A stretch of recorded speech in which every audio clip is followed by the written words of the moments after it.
शाहिद खान जी को भारतीय किसान यूनियन कृषक शक्ति में राष्ट्रीय प्रवक्ता नियुक्त किया गया। इसी सिलसिले में एक press conference greater Noida press club में आयोजित की गई, जिसमें राष्ट्रीय अध्यक्ष अमन ठाकुर जी के अलावा पूरी कार्यकारिणी के लोग मौजूद रहे।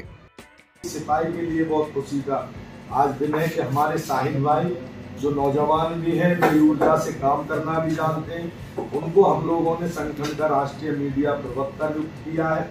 जो मीडिया पैनलिस्ट में जो भी अगर हमारी संगठन की तरफ से कोई बात रखेंगे तो 2 व्यक्तियों को हमने इसमें चयनित किया है।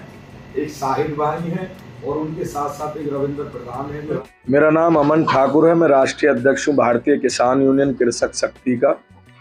आज हम स्वर्ण नगरी के ग्रेटर नोएडा प्रेस क्लब में यहाँ पर हमने एक प्रेस वार्ता का आयोजन किया है और मुख्य उद्देश्य है कि हमारे बहुत संघर्षशील साथी भाई शाहिद जी जो दादरी से आते हैं, उनको भारतीय किसान यूनियन कृषक शक्ति की आज सदस्यता उन्होंने ग्रहण की है और सबकी सहमति थी, क्योंकि ज़्यादातर यहाँ सभी राष्ट्रीय कार्यकारिणी के लोग बैठे हैं, हमारे प्रदेश अध्यक्ष बैठे हैं।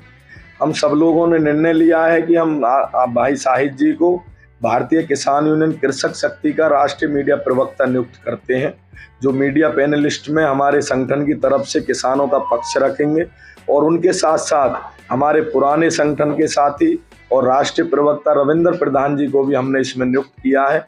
ये दोनों लोग किसानों का पक्ष संगठन की तरफ से हमेशा मीडिया के सामने रखने का काम करेंगे। सभा के रोनीजा गांव के अंडरपास पर, और उसमें मुख्य उद्देश्य हमारे रहेंगे कि जो यमुना विकास प्राधिकरण के द्वारा जो यमुना एक्सप्रेस वे हाईवे निकलता है, उन किसानों को 64.7% नहीं दिया जा रहा। जिन किसानों की ज़मीनें चली गई हैं, उनके नौजवानों को रोजगार नहीं दिया जा रहा। यमुना विकास प्राधिकरण के अंतर्गत आने वाले गांवों में सरकारी अस्पताल, खेल का मैदान, पंचायत घर आदि की सुविधा नहीं है और बहुत सी ऐसी मुख्य मांगें हैं जिनको लेकर के हम 20 सितंबर को महापंचायत करेंगे। अगर हम संतुष्ट होते हैं, किसानों की बात मान ली जाती है, तो उस महापंचायत को स्थगित किया जाएगा, अन्यथा उसे अनिश्चितकालीन धरने में हम लोग तब्दील करेंगे। शाहिद जी, आपको जिम्मेदारी दी गई है, क्या कहेंगे आप? वक्ता बनाया। देखिए, भारतीय किसान यूनियन कृषक शक्ति जो संगठन है 11 हिंदी भाषी राज्यों में काम कर रहा है और जो राष्ट्रीय अध्यक्ष हैं उनके साथ मेरा लंबे समय से रिश्ता है और ये मैंने बिना किसी शर्त के संगठन ज्वाइन किया है।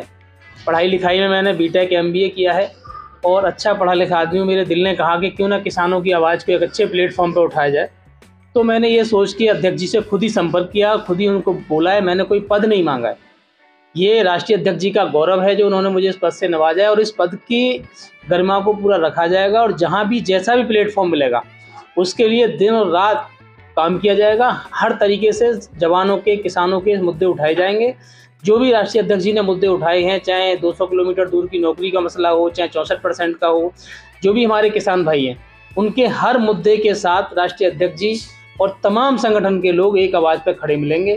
भाई, यही हमारा उद्देश्य है। इसी उद्देश्य के साथ हम आगे बढ़ेंगे। जय हिंद, जय जवान, जय किसान। आज जितेंद्र चौधरी प्रदेश अध्यक्ष, बड़ा गौरव का विषय है कि शाहिद भाई ने आज हमारे जो संगठन को भारतीय किसान यूनियन कृषक शक्ति में जो ज्वाइनिंग की है, और प्रदेश स्तर की बात यह है कि जिस हिसाब से हम किसानों, जवानों और मजदूरों की जो लड़ाई लड़ रहे हैं, बहुत बखूबी जानते हैं कि जो अपने स्वार्थ के लिए काम करती हैं और चली जाती हैं। ऐसा नहीं है, सभी एक जैसे नहीं होते, सभी स्वार्थी नहीं होते। स्वार्थी होते हैं, उनका कभी लंबे समय तक चल नहीं पाता। जो आज कृषक शक्ति का इतना बड़ा नाम है, 12 हिंदी राज्यों में जो काम कर रही है, बहुत अच्छे स्तर पर काम कर रही है। लगभग जो हिंदी भाषी क्षेत्र है उसमें 12 से 13 राज्यों में कार्य कर रहा है। हम जो मुख्य लड़ाई है, हमारी किसानों की लड़ाई है, उसको बड़े मूल रूप से हम लड़ने का कार्य कर रहे हैं, क्योंकि हमेशा से, चाहे देश आज़ाद हुआ हो या देश आज़ादी के पहले से, किसानों के साथ हमेशा सौतेला व्यवहार होता रहा है। आज भी किसानों के साथ वही ब्रिटानिया हुकूमत की तरह ही सौतेला व्यवहार आज भी देखने को मिल रहा है। बड़े बड़े लोग आते हैं, वोट के नाम पे वोट मांग के चले जाते हैं, विकास के नाम पे वोट मांग के चले जाते हैं, लेकिन मेरे देखने में यह है कि 4 साल बाद, 5 साल बाद दोबारा उनके दर्शन होते हैं और किसानों की समस्याएं जस की तस में देखने को मिलती हैं। जिसकी समस्याओं को लेकर किसान संगठन, चाहे हमारा संगठन है चाहे अन्य संगठन है, बड़े स्तर पर लड़ाई को लड़ने का काम करते हैं।